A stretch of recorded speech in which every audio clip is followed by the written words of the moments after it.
Hello, welcome to Dungeon Dwellers Podcast. I'm your host, Justin. Today we're reviewing Scary Stories to Tell in the Dark, which I did a contest on my DVD Blu-ray haul video, where I gave away the digital code this movie came with. Unfortunately, it took like 5 days for someone to comment, so I told my friend about the contest and he won. So I'm sorry for the dude that finally did comment on that video, but it was like after a day of waiting, I was like, fuck it, dude, let me call my friend and see if he wants to. But, well, he did comment and subscribe, but he didn't comment and subscribe the thing you're supposed to comment. Yeah. So it was like, dude, I even like to win the contest, all you had to do was comment on the video that you subscribed to the channel, and then I would have gave you the digital code. What does he comment instead? He's like, great review. And it's like, dude, I wasn't right. There was no review. That was just a here's shit I bought at the mall. I even told him that. And he's like, whatever. So, my thoughts on this movie. It's directed by Andre Overdal, who's a Norwegian director. He apparently did the Troll Hunter movie, which came out in 2010. I liked that movie, but it wasn't really that great, honestly. I thought that movie was overhyped. It was basically Blair Witch, but they hunt trolls, so whatever. So yeah, sorry if I sound tired. I had a fucking rough night. I don't even want to talk about. Though it's like you still have like in the beginning of COVID, because a lot of people weren't working. People were like, "Fuck it, let's party on a weekday," right? And it's like COVID is basically pretty much everything's back to normal. Most people are working again, but you still have people who think it's okay to party on a fucking Sunday night. And it's like, oh my god.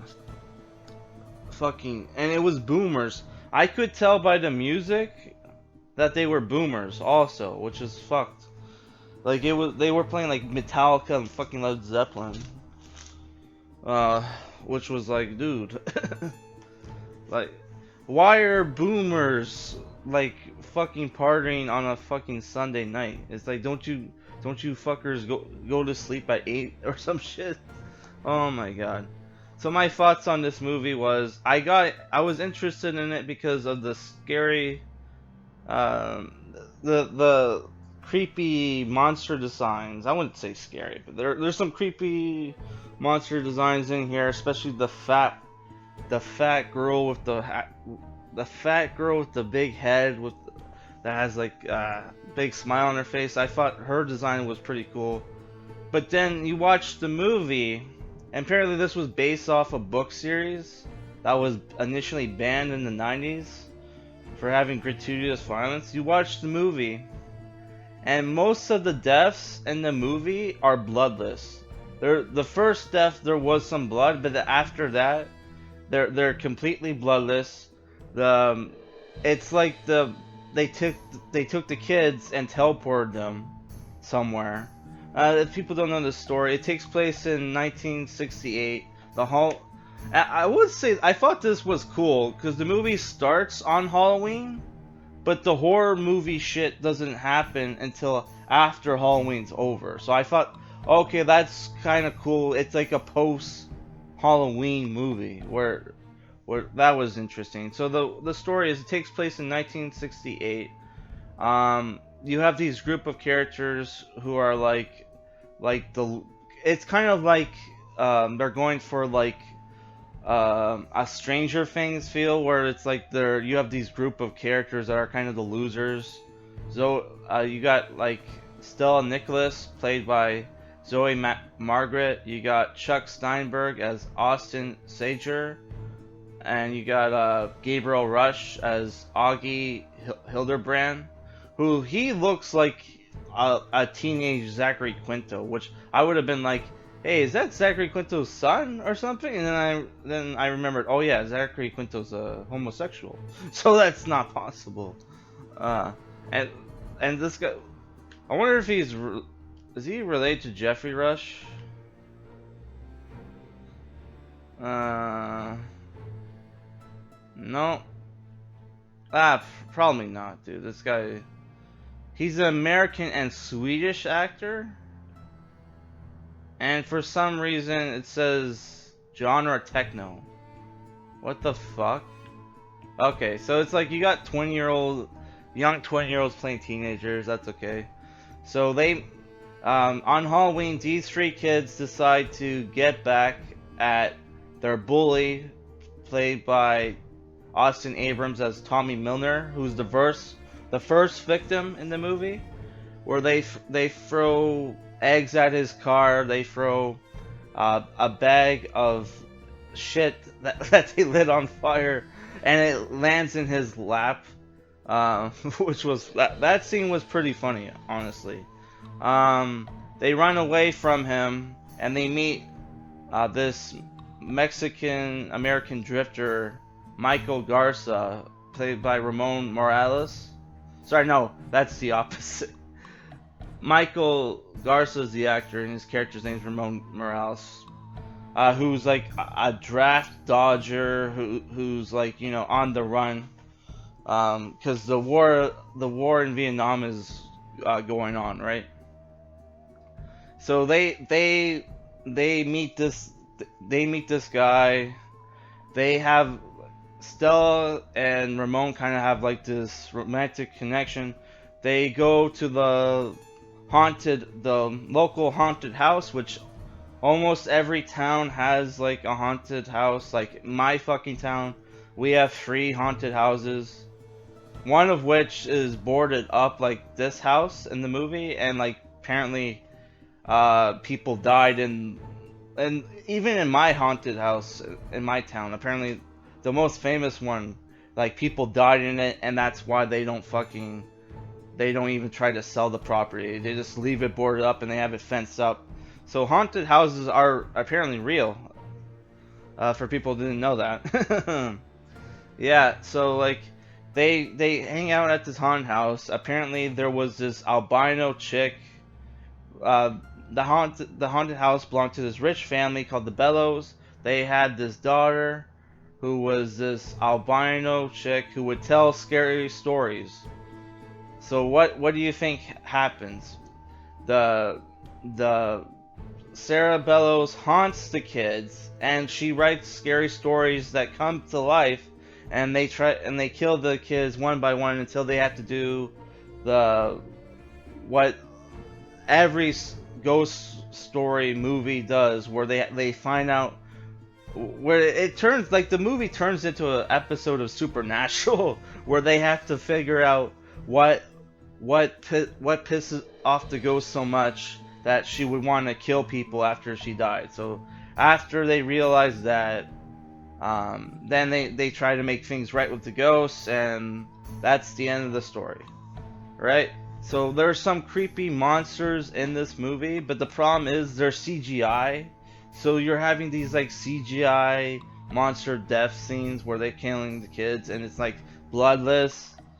I would say, would this scare me as a kid? Probably not, because when I was a kid, scary movies use practical effects, right? And like I see CGI monsters in a movie, and it's like, dude, I'm not scared of a CGI monster. CGI monsters aren't fucking real. So it like the CGI monsters breaks the immersion of the movie, and it's like, and I should mention there's some left-wing shit in this movie. They demonize Nixon, which from what I heard, Nixon was actually a pretty cool president. They didn't kick him out of office. He got shamed during his scandal, and he quit the job. He wasn't kicked out of office, right? It's like they tried to do the same thing with President Trump, and President Trump did not give 2 fucks, which is based in Red Pill. Yeah, so like my problem with the movie, it's not scary. The CGI monsters, though I thought the designs were cool, were not great. You had like bloodless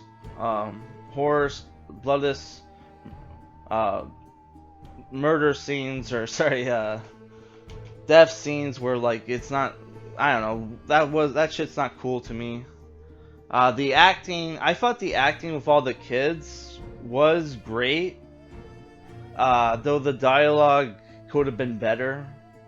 Honestly, if you're looking for a movie where like you have a group of kids kind of fight the supernatural or whatever, there's this 80s movie called Monster Squad, which was written by Shane Black, and I think I forget who the director is, but the director of that movie is pretty famous. I think he did like RoboCop 3 and a bunch of horror movies that I never watched.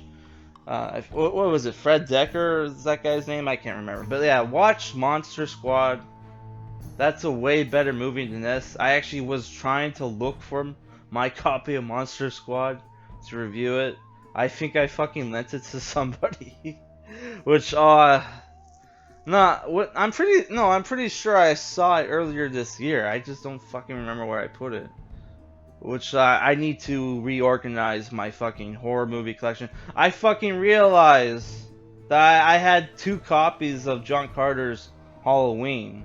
One special edition, one regular edition. It's like, oh my god. How the fuck did that fucking happen? Ugh. But I did find, while looking for horror movies, I did find the Scream trilogy, so maybe I'll review that. Cause that's kind of though like Scream is also like what wasn't the first one 14A?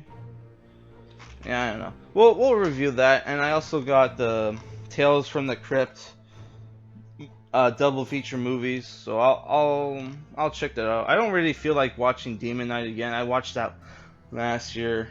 Yeah. I also watched Crow City of Angels, so if anybody wants me to review that, leave a comment. If I had to give this movie a rating, and I'm also pissed off that this movie has Dean Norris, who is Hank from Breaking Bad, which is, I'm not a huge Breaking Bad fan, but I really like Hank's character. I would totally watch a spin-off of Hank from Breaking Bad, but well, the problem with that would be he's way older now, and he, spoiler alert, died in the show. So it's like, like Hank is like the only like likable character, to be honest. Like the other characters are all fucking assholes. Yeah, like he's in this movie playing Stell's dad, and he pretty much does nothing but look depressed in the whole fucking movie, which was disappointing. But if I had to give this movie a rating, despite my ragging on it, I thought it was mostly well written and creative, even though it's based off a book. So like any creative elements, they probably stole from the book.